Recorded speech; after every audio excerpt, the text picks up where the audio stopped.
عشاء میں 17 رکعتیں ہوتی نہیں ہیں. عشاء میں 4 فرض ہیں اور 2 سنتیں ہیں, بس یہی ہیں 2 سنتیں جن کا عشاء سے, باقی نوافل ہیں وہ.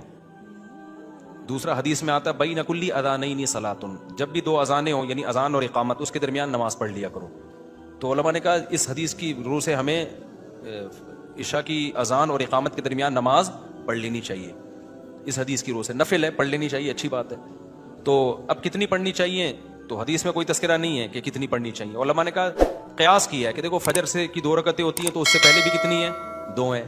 ظہر کی 4 رکعتیں ہوتی ہیں اس سے پہلے بھی کتنی ہیں, 4 ہیں. عصر سے پہلے بھی حدیث سے ثابت ہے 4 رکعتیں. تو اس سے پتہ چلتا ہے عشاء کی 4 ہیں تو احتیاطاً کتنی پڑھ لو, 4 پڑھ لو. لیکن یہ کوئی یہ سنت موقدہ نہیں ہے, نہیں بھی پڑھے تو بھی ٹھیک ہے. سنت موقدہ جو ہے نا وہ صرف عشاء کے بعد 2 سنتیں. اس کے بعد نوافل بھی وہ تو جتنے 2 پڑھو, 4 پڑھو, 10 پڑھو, نہیں بھی پڑھو تو بھی ٹھیک ہے, وہ ہر آدمی کی اپنی غریبی ہے. تو علماء نے کہا کم از کم 2 نفل پڑھ لو, بہتر ہے. تو یہ نفل کے طور پر کہہ دیا انہوں نے, کوئی ایسا نہیں ہے. پھر وتر تو رات کی نماز ہے. وتر عشاء کے بعد اس لیے پڑھے جاتے ہیں کہ ایسا نہ ہو قضا ہو جائیں, کیونکہ وتر کے بارے میں بہت شدید وعیدیں ہیں حدیث میں. تو وتر چھوڑنے کی اجازت نہیں ہے. امام احمد بن حنبل جو امام بخاری کے استاذ ہیں ان کا تو قول ہے کہ جو وتر کی نماز چھوڑ دے اس کی گواہی جائز نہیں ہے. آج کل ایسے اسکالرز بھی آئے کہہ رہے ہیں وتر. ایک آدمی نے بتایا کہ ہمارے گاؤں میں لوگوں نے وتر پڑھنے چھوڑ دیے, کسی نے کہا ہے کہ بس 5 نمازیں فرض ہیں اور باقی سب غریبیاں ہیں. ایسا نہیں ہے, سنت موقدہ کی بھی ویلیو ہے اور وتر تو لازم ہے.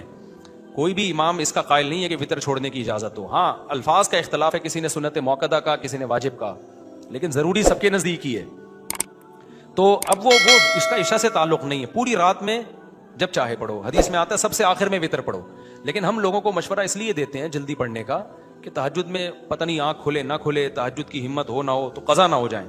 اور یہ بھی حدیث سے ثابت ہے. حضرت ابو ہریرہ چونکہ دیر سے سوتے تھے, طالب علم تھے, تو فرماتے ہیں مجھے نبی نے وصیت کی تھی میں ہمیشہ وتر پڑھ کے سویا کروں میں, تاکہ وتر قضا نہ ہو. تو جس کو قضا ہونے کا ڈر ہو تو وہ پڑھ لے, پھر رات کو تہجد میں آنکھ کھلے تو اس کے بعد بھی پڑھ لے. تو بہتر ہے کہ وتر آخر میں پڑھیں, لیکن یہ کوئی واجبی حکم نہیں ہے. اگر پہلے پڑھ لیا تو اس کے بعد بھی ہو سکتا ہے. تو 17 رکعتیں اس طرح سے بنائی ہیں کہ 4 پہلے, پھر 2 بعد میں, اور خود عشاء کی 4 دونی 8 اور 2 6, پھر 3 وتر.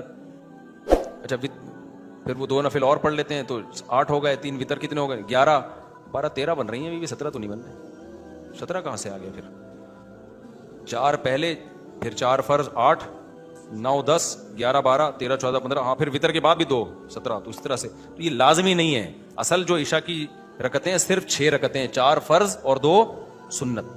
تو ہلکی ہو گئی نا نماز بہت. اب بچوں کو جب 17 بتاتے ہو تو بے ہوش ہو جاتے ہیں.